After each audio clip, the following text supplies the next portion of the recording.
आप सभी का चैनल वेद श्रवण में बहुत बहुत स्वागत है। शुरू करते हैं शिव पुराण के विद्येश्वर संहिता के 9वें अध्याय की कथा। लिंग पूजन का महत्व। सूत जी ने कहा, नंदीश्वर कहते हैं, ब्रह्मा और भगवान विष्णु शिव को प्रणाम कर चुपचाप उनके दाएं एवं बाएं भाग में खड़े हो गए। उन्होंने पूजनीय महादेव जी को श्रेष्ठ आसन पर बैठाकर पवित्र वस्तुओं से उनका पूजन किया। दीर्घकाल तक स्थिर रहने वाली वस्तुओं को पुष्प वस्तु तथा अल्पकाल तक टिकने वाली वस्तुओं को प्राकृत वस्तु कहने लगे। हार, नुपुर, कियूर, किरीट, मणिमय कुंडल, यज्ञोपवीत, उत्तरी वस्त्र, पुष्पमाला, रेशमी वस्त्र, हार, मुद्रिका, पुष्प, तांबुल, कपूर, चंदन एवं अंगुरू का अनुलेप, धूप दीप, श्वेत छत्र, व्यंजन, ध्वजा, चंवर तथा अनेक दिव्य उपहारों द्वारा जिनका वैभव प्राणी और मन की पहुँच से परे था, जो केवल परमात्मा के योग्य थे, उनसे ब्रह्मा और विष्णु ने अपने स्वामी महेश्वर का पूजन किया। इससे प्रसन्न होकर भगवान शिव ने देवताओं से मुस्कुराकर कहा, पुत्रों, आज तुम्हारे द्वारा की गई पूजा से मैं बहुत प्रसन्न हूँ। इसी कारण यह दिन परम पवित्र और महान होगा। यह तिथि शिवरात्रि के नाम से प्रसिद्ध होगी और मुझे परम प्रिय होगी। इस दिन जो मनुष्य मेरे लिंग अर्थात निराकार रूप की या मेरी मूर्ति अर्थात साकार रूप की निराहार रहकर अपनी शक्ति के अनुकूल निश्चल भाव से यथोचित पूजा करेगा, वह मेरा परम प्रिय भक्त होगा।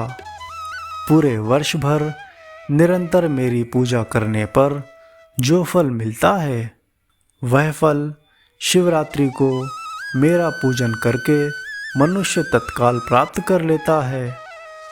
जैसे पूर्ण चंद्रमा का उदय समुद्र की वृद्धि का अवसर है, उसी प्रकार शिवरात्रि की तिथि मेरे धर्म की वृद्धि का समय है तथा इस तिथि को मेरी स्थापना का मंगलमय उत्सव होना चाहिए।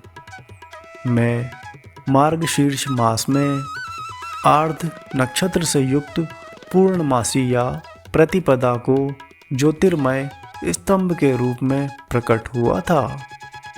इस दिन जो भी मनुष्य पार्वती सहित मेरा दर्शन करता है अथवा मेरी मूर्ति या लिंग की झांकी निकालता है, वह मेरे लिए कार्तिकेय से भी अधिक प्रिय है।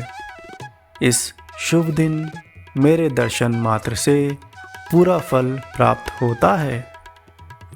यदि दर्शन के साथ मेरा पूजन भी किया जाए तो इतना अधिक फल प्राप्त होता है कि वाणी द्वारा उसका वर्णन नहीं किया जा सकता। लिंग रूप में प्रकट होकर मैं बहुत बड़ा हो गया था, अतः लिंग के कारण यह भूतल लिंग स्थान के नाम से प्रसिद्ध हुआ। जगत के लोग इसका दर्शन और पूजन कर सकें, इसके लिए यह अनादि और अनंत ज्योति स्तंभ अथवा ज्योतिर्मय लिंग अत्यंत छोटा हो गया। यह लिंग सब प्रकार के भोग सुलभ करने वाला तथा भोग और मोक्ष प्रदान करने वाला एकमात्र साधन है। इसका दर्शन, स्पर्श और ध्यान प्राणियों को जन्म और मृत्यु के कष्ट से छुड़ाने वाला है। शिवलिंग के यहाँ प्रकट होने के कारण यह स्थान अरुणाचल के नाम से प्रसिद्ध होगा तथा यहाँ बड़े बड़े तीर्थ प्रकट होंगे। इस स्थान पर रहने या मरने से जीवों को मोक्ष प्राप्त होगा। मेरे 2 रूप हैं, साकार और निराकार। पहले में स्तंभ रूप में प्रकट हुआ, फिर अपने साक्षात रूप में। ब्रह्म भाव मेरा निराकार रूप है तथा महेश्वर भाव मेरा साक्षात रूप है। ये दोनों ही मेरे सिद्ध रूप हैं। मैं ही परब्रह्म परमात्मा हूँ। जीवों पर अनुग्रह करना मेरा कार्य है। मैं जगत की वृद्धि करने वाला होने के कारण ब्रह्म कहलाता हूँ। सर्वत्र स्थिति होने के कारण मैं ही सबकी आत्मा हूँ। स्वर्ग से लेकर अनुग्रह तक जो जगत संबंधी 5 कृत्य हैं वे सदा ही मेरे हैं। मेरी ब्रह्म रूपता का बोध कराने के लिए पहले लिंग प्रकट हुआ, फिर अज्ञात ईश्वरत्व का साक्षात्कार कराने के लिए मैं जगदीश्वर रूप में प्रकट हो गया। मेरा सकल रूप मेरे ईश्वरत्व का और निष्कल रूप मेरे ब्रह्म स्वरूप का बोध कराता है। मेरा लिंग मेरा स्वरूप है और मेरे सामीप्य की प्राप्ति कराने वाला है।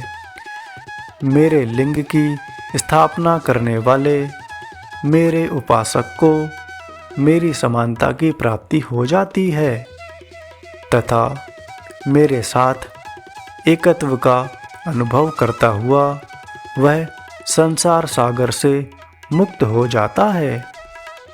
वह जीते जी परमानंद की अनुभूति करता है। वह अंत में शरीर का त्याग कर शिवलोक को प्राप्त होता है, अर्थात मेरा ही स्वरूप हो जाता है। मूर्ति की स्थापना लिंग की अपेक्षा गौण है। यह उन भक्तों के लिए है जो शिव तत्व के अनुशीलन में सक्षम नहीं हैं।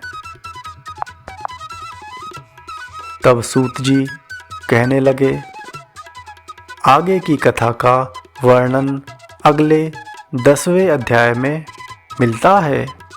तब ऋषियों ने सूत जी से पुनः आग्रह किया, कृपया कर सूत ऋषि जी, आप हमें अगले 10वें अध्याय की कथा का भी विस्तार से वर्णन करें।